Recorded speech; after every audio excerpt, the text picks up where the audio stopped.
السلام دوستو، اللہ تعالیٰ کے فضل و کرم سے امیدوار ہوں کہ تمام بہنیں و بھائی خیر و عافیت سے ہوں گے، ایمان کی بہترین حالت میں ہوں گے اور رمضان المبارک کی عبادات سے خاطر خواہ، تسکین، لذت اور فیوزات سمیٹتے ہوں گے۔ ناظرین کرام، دیکھیں، یاد رکھنے کی بات ہے، کچھ حضرات بذریعہ کال یا واٹس ایپ سے اکثر کسی عوارض کے بارے میں بات کر لیتے ہیں روحانی لحاظ سے، اور جب انہیں جواب یہ دے دیا جاتا ہے کہ یہ روحانی عوارضات نہیں بلکہ جسمانی ہے، تو پھر بھی وہ اسی میں لگے رہتے ہیں کہ نہیں، میڈیکل رپورٹ کلیئر ہے، فلاں کی کلیئر ہے۔ جب ان سے رپورٹیں طلب کر لی جاتی ہے تو پھر نہ رپورٹیں ہوتی ہے اور نہ ان کے ساتھ وہ حاجت مند یا مریض ہوتے ہیں۔ تو اس سے تو ایک بات معلوم یہ ہوتا ہے کہ ان بندوں کو صرف اس بات کی لگن ہے، جو المجربات کی بیماری لگ چکی ہے، کہ صرف اجازوں پر اجازے اکٹھے کرتے جائیں، نسخوں پر نسخے اکٹھے کرتے جائیں، نہ میرے کام آئے اور نہ ہمارے نسلوں کے کام آئے اور نہ کسی اور انسانیت کے کام آئے۔ صاف ظاہر ہے، اس سے تو یہ مرض معلوم ہوتا ہے، یعنی یہ ایسے بندے ہوتے ہیں کہ تقریباً 100 بندوں سے بات کریں تو 100 بندوں کو استاد جی کہہ کر بار بار ایک مسئلہ دہرایا جاتا ہے کہ بھائی یہ مسئلہ ہے، اس مسئلے میں اللہ کی طرف اس کے رجحان بڑھائے تو وہ یہ نہیں چاہتا کہ میں اللہ کی طرف رجوع کروں، میں حق کی طرف رجوع کروں۔ تو بھائیوں اور بہنوں، یاد رکھیں، عامل بننا، یہ شاید پہلی ویڈیو میں بھی میرے ایسے الفاظ موجود ہے کہ لاکھوں میں سے ایک عامل بنتا ہے، لاکھوں میں سے، اور کروڑوں میں سے ایک کامل بنتا ہے۔ مثال کے طور پہ 90 لاکھ بندوں میں ایک عامل شاذ و نادر بن پاتا ہے یا نہیں؟ اس طرح 90 کروڑ میں ایک کامل بن پاتا ہے یا نہیں؟ تو کیوں پھر اس جھوٹی تسکین ضمیر کو دیتے ہوئے لگے رہتے ہیں، نسخوں پر نسخے ڈھونڈ رہے ہیں؟ تو بھائیوں، یاد رکھیں، بس تھوڑی سی زندگی ہے، فٹافٹ کوئی مقصد ہو شرعی جائز، اللہ کی طرف رجوع کریں اور ایک عمل سامنے آ جائے تو اس عمل پر بیٹھ جائے، اس عمل کو اختیار کر دے، تاکہ اللہ تعالیٰ کامیابی و کامرانی آپ کو عطا فرمائے۔ نہیں تو اس طرح چلتے رہیں گے، نسخے اور ڈائریا، نہ ڈائریا آپ کے کام کی، نہ انسانیت کے کام کی، اور نہ نسلوں کے کام کی، کیونکہ عمل کام کرتا ہے زندہ زبان سے، زندہ منہ سے۔ منہ نہ ہو، زبان نہ ہو تو پھر یہ کاغذیں کچھ نہیں کر سکتی، یہ ڈائریا اور یہ کتابیں پھر کسی کام کی نہیں، انہیں قدرت سلب کر دیتی ہے، ان کے تاثرات، ان کے تصرفات کو سلب کر دیتی ہے۔ خیر، اب آتا ہوں اپنی موضوع کی طرف، جس موضوع کے لیے آج آپ کے سامنے ایسا عمل پیش کر رہا ہوں۔ دیکھیں، دنیائے شیطانیت یا باطل کے مقابلے میں جو مومن کے اعمال ہوتے ہیں، پھر ان میں عاملوں نے، بڑوں نے محنتیں کر کے، جد و جہد کر کے، ریاضتیں کر کے تصرفات قائم کر دی، تو ان تمام اعمالوں میں ہمارے مسلمانوں کے لیے بان سے بڑھ کر کوئی عمل نہیں ہوتے۔ دشمنوں کو مات دینے کے لیے، جادوگر و عاملوں کو مات دینے کے لیے بان سے بڑھ کر نوری میں کوئی عمل نہیں ہوتے۔ آج ایک بان کا عمل پیش کر رہا ہوں، اور اس عمل کو اختیار کرنے والا اس کے فوائد ایسے جان جائے گا جس طرح دن میں سورج کو اور رات میں چاند کو جانتا ہے۔ کیونکہ کچھ باطل لائن والے لوگ، یعنی جادوگر، سفلیگر، منتری وغیرہ، تانترک وغیرہ ہو گئے، وہ کچھ رقموں کی خاطر یا اپنے دلی تسکین کی خاطر گندی روحوں، معکلوں اور دیگر کالی شکتیوں جیسے تسخیر ابلیس یا شیطان کی بیٹیا، سفلی ہمزاد، ہنومان، بیرو، کیترپال، ناگ دیوتا، کالا کلوا، کلوسا دن، ہر بنگ آکپا، مچھیا، گنیش جی، دیوتا سروپ، ہوما دیو، سرکٹے، گن پشاچنی، سرسوتی، اوم بھگوان جی، شمشانک دیوی، کملا دیوی، پدمنی دیوی، موہنی دیوی، کالی ماتا یعنی کالی دیوی، درگا مائی، کرکالی دیوی، لونا چماری، لکشمی دیوی، پاروتی دیوی، چنڈی دیوی، سندونی دیوی، پیچل پیری، چڑیلے، دیویا، بدروح، ڈائن، کمائن، اوجا، اسیب، سدو بدو، میلڑی یعنی مسان کی راکھ سے سایہ جات مسلط کرنا وغیرہ وغیرہ، جیسے اور بھی دیگر بلاؤں کے ذریعے لوگوں کے دلوں میں وسوسے ڈال کر ایک دوسرے کا مخالف کر دیتے ہیں، یا محبوب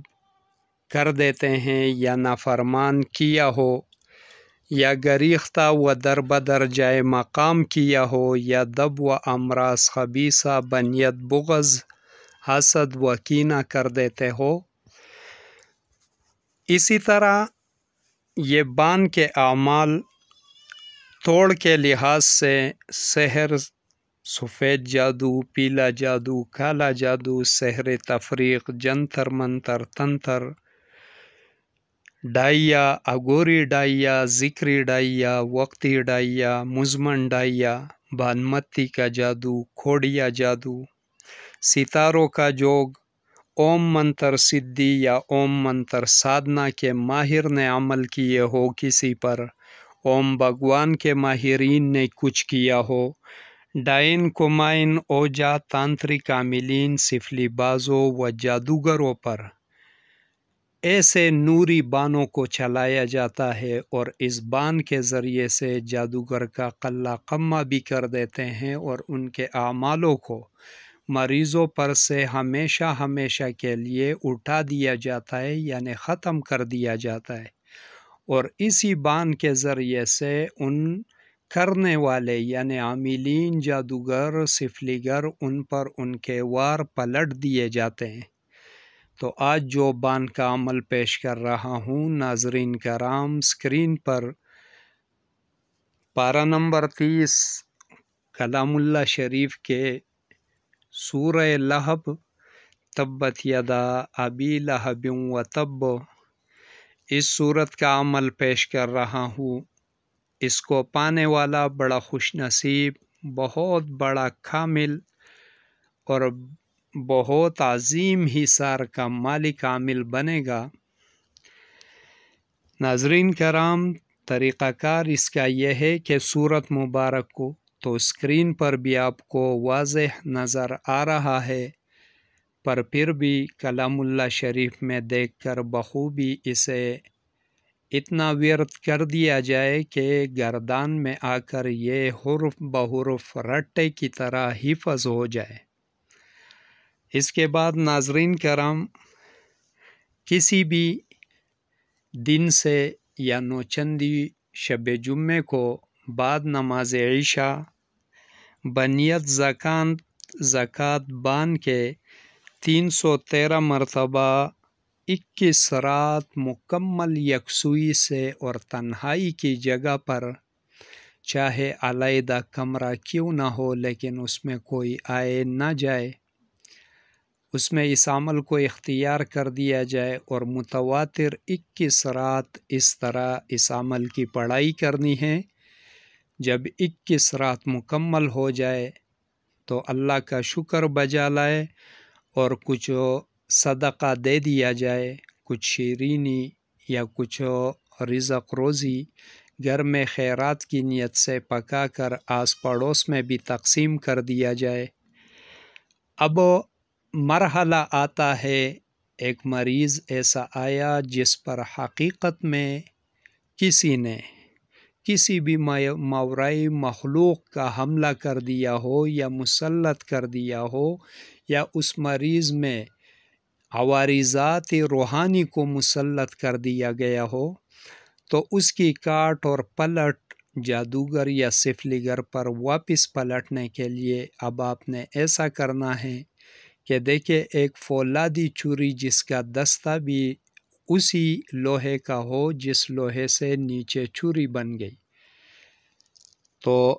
ایک چوری کو لے لیا جائے اور چکنی مٹی سے ایک تشت بنا دیا جائے چھوٹا سا، یا ایک اینٹ چھوٹی سی بنا دی جائے۔ اب اس پر اسی چوری سے سب سے پہلے 7 مرتبہ اس سورت مبارک کو پڑھ کر چوری پر دم کر دے اور اس مٹی کے تشت یا اینٹ پر دم کر دے۔ اب اس چوری سے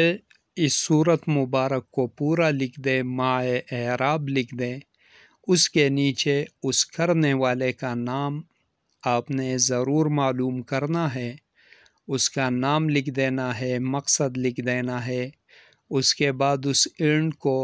اپنے سامنے رکھ دیں اور سورہ لہب کو 7 مرتبہ پڑھ کر چوری پر دم کر دے، اور بنیت تباہی و پلٹ کے ایک لکیر اس تشت یا اینٹ پر سیدھی کھینچ دے، پھر 7 مرتبہ پڑھ کر چوری پر دم کر دے، اور پھر اس طرح ایک لکیر کھینچ دے غصے کی حالت میں، نفرت کی حالت میں۔ اسی ترتیب سے 7 لکیریں کھینچ دینی ہے۔ جب 7 لکیریں کھینچ دی تو اس کے بعد آپ نے چولہا سلنڈر کی گیس جلا دینی ہے اور اس تشت یا اینٹ کو اس پر رکھ دینا ہے، اور بکثرت بلا تعداد سورہ لہب کی پڑھائی سٹارٹ کر دینی ہے۔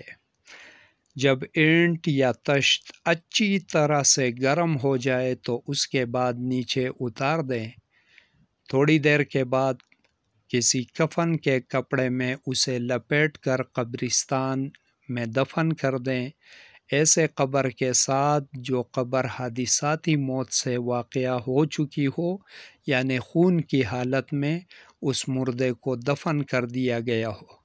تو اس کے پاؤں کے قریب اسے دفن کر دیا جائے، اور واپس پلٹ کر نہ دیکھے بلکہ سیدھا اپنے جائے مقام پر آئے اور سب سے پہلے غسل کر لے،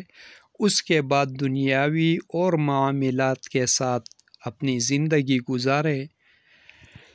تو ناظرین کرام، اس سے بڑھ کر نوری عملیات میں اور کوئی ایسے اعمال نہیں مل سکتے، بانوں سے بڑھ کر یہ بہت تیز ترین اعمال ہوتے ہیں۔ ایسے فنون کے ماہرین کے لیے جو کہ ظلم و بربریت قائم کر لیتے ہیں بغض، حسد، کینے کی وجہ سے یا دنیاوی دولت و لالچ کی وجہ سے، تو انشاءاللہ ان کا انجام آپ اپنی آنکھوں سے دیکھ لو گے، اور مریض تو پہلے ہی لمحے میں، پہلے ہی گھنٹے میں انشاءاللہ ایسا صحت یاب ہو جائے گا کہ وہ اس نظارہ کرشمہ خداوندی کو دیکھ کر حیران رہ جائے گا۔ انشاءاللہ کوشش کرے غلط جگہوں پر اس کو استعمال میں نہ لائے، کیونکہ یہ بان کے اعمال جان کے لالے پڑوا دیتے ہیں۔ ایسا نہ ہو کہ اپنے اوپر کوئی عذاب مسلط ہو جائے، یہ قہری اعمالوں میں گردانے جاتے ہیں، لہٰذا احتیاط کا دامن تامے رکھیں، صبر کا دامن تامے رکھے اور بہت سوچ بچار کے بعد عملی اقدام کرنے چاہیے۔ اسی کے ساتھ دعا گو رہوں گا کہ اللہ رب الکریم مجھ پر، آپ تمام احباب پر خصوصی فضل و کرم فرمائیں۔ اسی کے ساتھ اجازت چاہوں گا، دیکھتے رہیے روحانی علاج گاہ، عملیات گوہر۔ اللہ حافظ۔